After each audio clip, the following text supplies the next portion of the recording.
welcome back to my channel and welcome back to another pregnancy vlog, this time for week 37. These weeks are absolutely flying by, oh my goodness.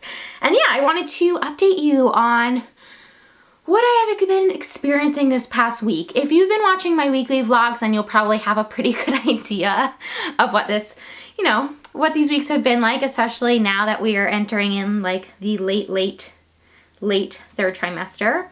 Also, I keep getting all of these phone calls from unknown numbers on my phone. What is going on? Let's see. Spam. So much spam, man. Not cool. Anyway, all right, let me pull up my notes so that we can talk about week 37. Also, let me just preface this video by saying I officially have no more clothes that I can wear and fit into. This shirt, which I love, like I've had this shirt forever, is officially a belly shirt. And I'm lucky that I even found it because all of the shirts that I normally wear, like, okay, spoiler alert. If you watch any of my videos, you'll notice that I wear like the same like 4 shirts over and over again because like those are the only shirts that fit and are comfortable. But I packed all those in my hospital bag. So that's exciting. You'll be seeing a what's in my hospital bag video soon. But yeah, they're all in my hospital bag. So like I officially have no clothes to wear. I had no shoes to wear last week. My feet like have officially expanded and like are swollen enough that they don't fit into anything anymore, just slippers. And now I have no clothes to wear, so really exciting. Okay, week 37. Week 37 was kind of a whirlwind of a week. A pretty crazy, amazing week because one, I finished working, which in and of itself was kind of insane and just amazing. Like it was so sad saying goodbye to the Pilates studio that I was teaching at and to say goodbye to those clients and stuff. But at the same time, I knew that it was because of this amazing moment and time in my life. And then I had my baby shower, which is so fun. And if you haven't checked out that vlog, I will definitely link that down below. And then I had my mother blessing, which was so fun and just such a fantastic way to like cap off the weekend. So yeah, it was just like a pretty big week in my life. So last time I talked to you guys, I mentioned that I had a doctor's appointment, I think like the very next day. And I found out at that doctor's appointment that I passed my Strep B test, which made me really happy. If you don't pass your Strep B test, it means I think you have to go through 4 courses of antibiotics once you're in labor and in the hospital, which, I mean, personally, I was kind of like, meh, not the worst thing in the world, especially being that not even a year ago I was in the hospital for about a week on antibiotics. So I kind of like knew what to expect, but at the same time, the less interference, I should say, probably the better. She says now before she goes into labor. Famous last words. But anyway, I passed. Great. Then they did the fetal heart rate monitor thing where they had me strapped. Again, I have this all in my vlog, but they like strapped these like little heart rate monitor things onto me just to check his heart rate for about 30 minutes. And that was really cool. It was really fun to hear his heart rate and heartbeat, I should say. And the midwife came in and she was like, oh, you're having contractions. Do you feel them? And at the time, I think I really had to pee. So I was like, nope, don't feel those. Like, just feel like I have to pee. But they definitely, like, I felt like period cramps. So I'm guessing that that's what she sort of meant by contractions. However, at the doctor's appointment, they checked my cervix and it's completely closed still. Or was completely closed, and his head is down. So although I was having those like Braxton Hicks, they obviously like weren't dilating my cervix. I wasn't like in an active labor or in labor at all. So yeah, it was kind of cool to find out that not only is he head down, but that my cervix is closed, but also that I'm having Braxton Hicks. Like I just kind of feel like it's all culminating and like all sort of coming together and that like it's gonna be time soon. I don't know. I'm really excited. Anyway, in terms of Braxton Hicks, I have been experiencing Braxton Hicks, not every day, but maybe like every other day. Some days a little bit heavier than others, but again, nothing too intense. It's definitely that like sort of like tightness around the upper belly region that I feel, and then I'll feel like some dull period cramps. But that's been like the extent of like the contractions, or I haven't had any like true contractions. And yeah, that was a doctor's appointment in a nutshell. It went really well. I have another doctor's appointment tomorrow for my like 38-week checkup. And we'll do, I believe we're gonna do the heart rate monitor again and just check his heart rate and check, I'm sure they'll check my cervix again, and we'll see. I'll be interested to find out like what the deal is. I don't feel like I've dropped any lower. Like I don't feel like he's descended. So I feel like my cervix is probably still kind of closed, but who knows? I have no idea. So what else? Okay.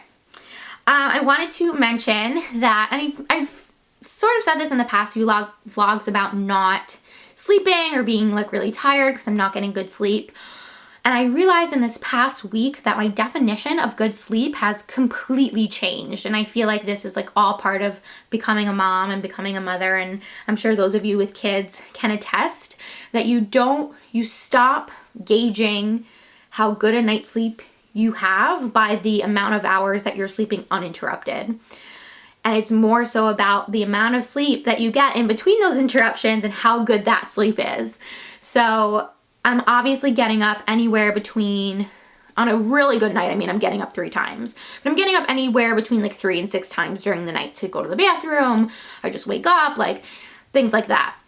And I've realized that I've started gauging like how well my night's sleep is and like how well I feel in the morning by the like how deep I sleep in between those times I wake up. And I feel like that's going to be the case too when baby comes, that like when baby comes and is waking me up every 2 hours, that like the amount of sleep I get or like how deep I sleep in between those times is really going to be like the test of like, or the gauge of how well a good night's sleep I'm getting. So yeah, just thought I would share that little bit of tidbit, like little pearl of wisdom with you, because that was sort of like a big realization for me this past week. I was like, oh yeah, like, you know, I'm more than likely probably never going to sleep through the night again, or at least for like the next however many years. But if I can at least get like good little chunks of sleep, then I'll be good. Sleeping on my back/side, I wanted to talk about a little bit. So I've officially reached that point in pregnancy where my belly is so big and just like so heavy and everything is so uncomfortable that now even sleeping on my side is uncomfortable. And I've been sleeping on my side with a pillow under my bump and in between my legs for like practically my whole pregnancy. But because he's so big now, and it just feels so uncomfortable. And so I've sort of like, I don't know, I've split the difference now. Like I'm not sleeping on my back, but I'm also not like completely sleeping on my side. I find myself sort of like in between the two, where I'll have a pillow behind my back, like kind of propping my back up so that I'm not completely flat. But I find that to be kind of comfortable. So if you're out there and you are super pregnant like me and you are not finding a comfortable position, try that one. Again, it's like not on my side, but not fully on my back. It's like somewhere in between. That tends to feel really nice, especially with my congestion. So I'm still, if you believe it, I'm still congested. And during the day, like it's not terrible. Like I'm not congested during the day. I definitely like need tissues all the time. But at night, oh my gosh, the congestion gets so bad. I definitely like can't breathe out of my right nostril. Although it does feel better sleeping on my left side, because I think like the right side then like drains out, or like, I don't know, it's easier for me to access air. But speaking of air, and I'm sure you guys have seen in all my vlogs, all my videos for the past few weeks, it's so hard for me to breathe. And I think the congestion plays a part in that. He's also just big. Like he's big. There's not a lot of space. There's not a lot of room for my diaphragm to like expand and contract. Not a lot of room for my ribs. So yeah, that's been tough. That's been really tough, because especially by the end of the night. So I found during this past week, my body has just really I don't know. How do I explain this? I feel very heavy and very tired in a way that like I didn't before, or like I felt tired and heavy before, but now it's just like, it's gotten to that point where like he's so big and I'm just so heavy that my body needs to take like multiple breaks during the day. I need, like my feet are swollen from the time I wake up to the time I go to sleep. And by the end of the day, all of like the stuff that I've been doing like culminates in this feeling of like my joints are killing me, like all of the weight pushing into my joints and my hips, my back.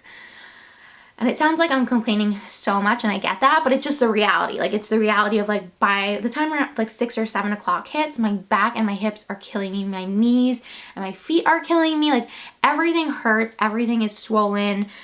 And then add on top of that, like the congestion that like kicks in at night, and the like inability for me to like catch a full breath.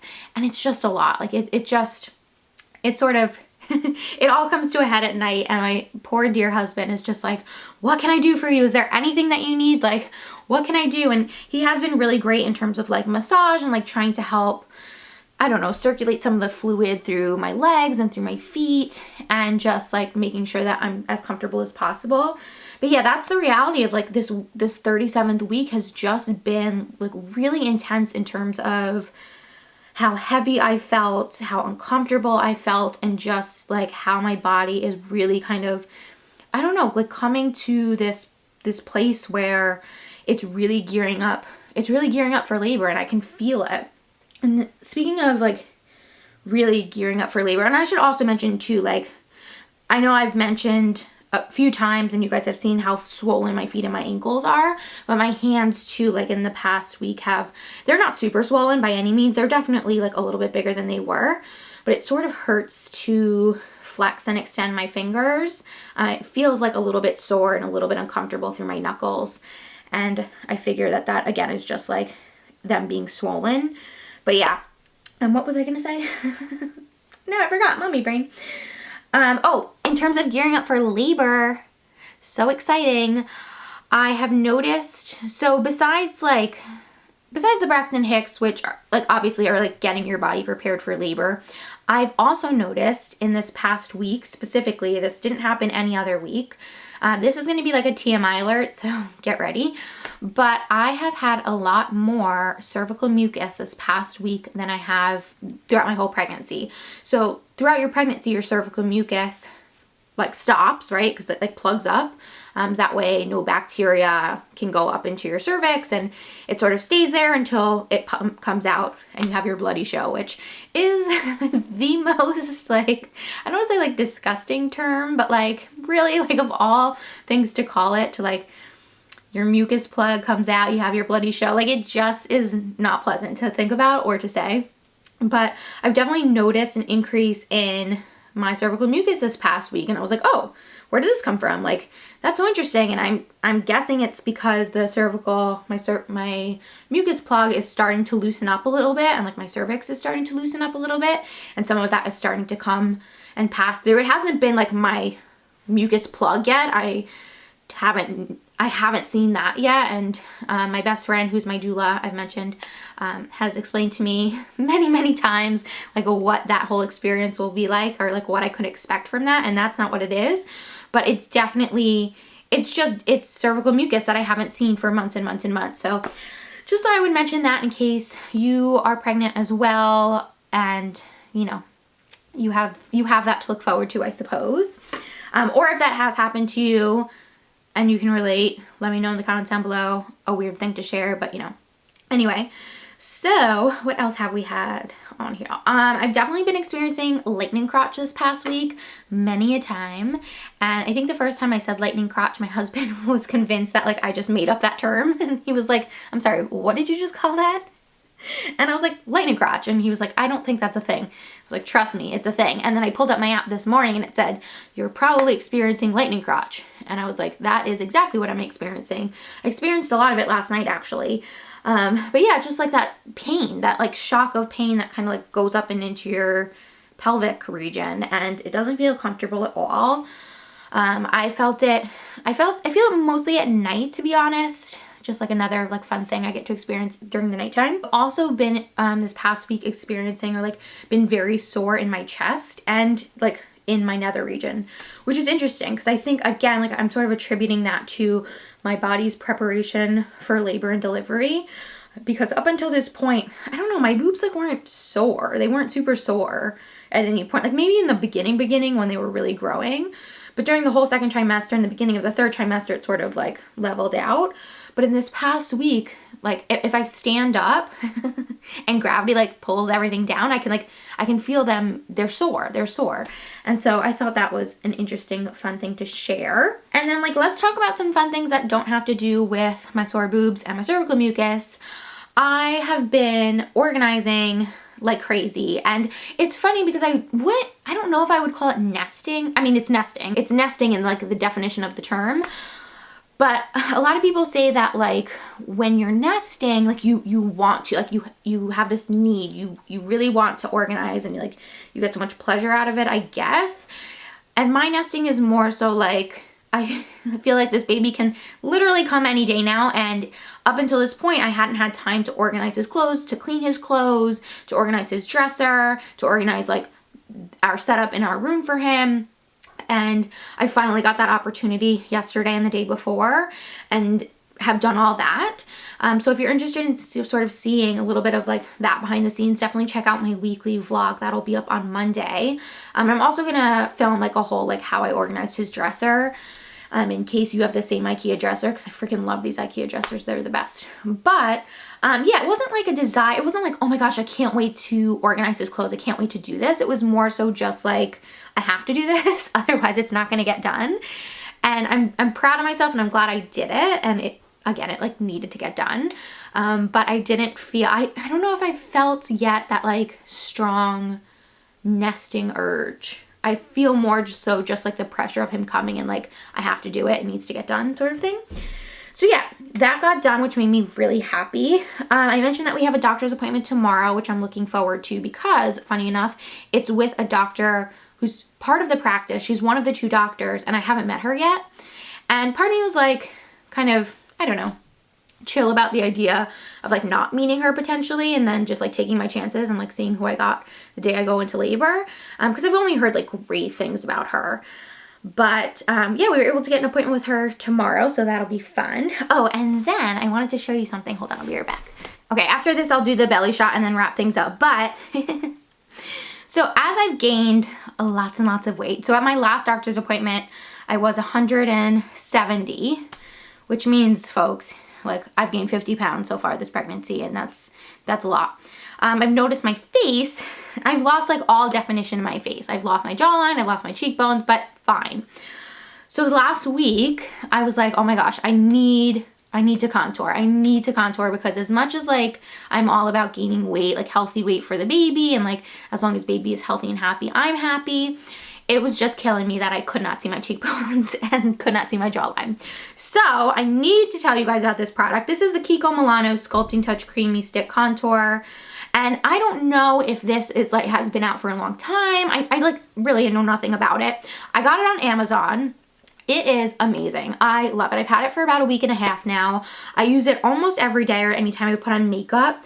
It's just the easiest product. It's not greasy, and that was what I was kind of nervous about, because I knew that I wanted to try a cream contour product, but I didn't want it to be greasy. And I think I had a Laura Mercier contour palette years ago, and it was so greasy and it didn't blend well on the skin. And so since then I was sort of like turned off from cream contour products, but found this contour stick, was like, it was maybe like 15 bucks on Amazon, and I figured, you know what, whatever, I'll just give it a try. It's not a big deal.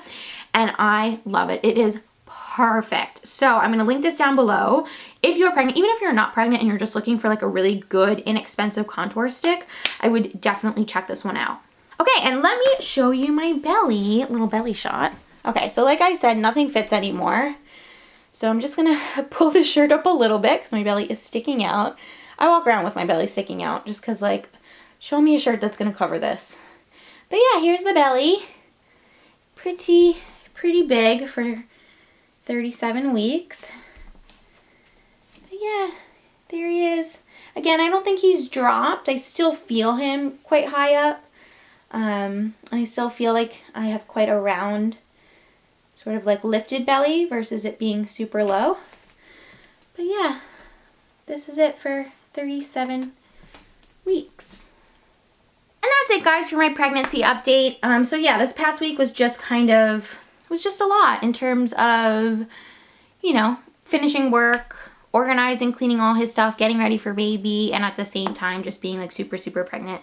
But I'm really looking forward to this next week because I definitely feel better now knowing that all his stuff is done, like it's all put away, it's all like been cleaned, and I feel like this next week I can really just relax and like wait for him to come, and that is amazing. So yeah, anyway, it's also crazy to think like this could potentially be my last pregnancy vlog. I don't think it's going to be, famous last words, But, oh, I did want to tell you guys that I am going to pre-film a, like, I'm in labor video that I'm going to private, and then I will make it public when I'm actually in labor, so you guys will know, like, when I'm in labor. That's it. I'm going to link down below any products that I mentioned during this video, as well as my, like, vitamins and, like, a bunch of other products that I've mentioned in past pregnancy vlogs. And yeah, that's it, guys. Don't forget to subscribe, give this video a thumbs up, and I will talk to you all really soon. Bye, guys.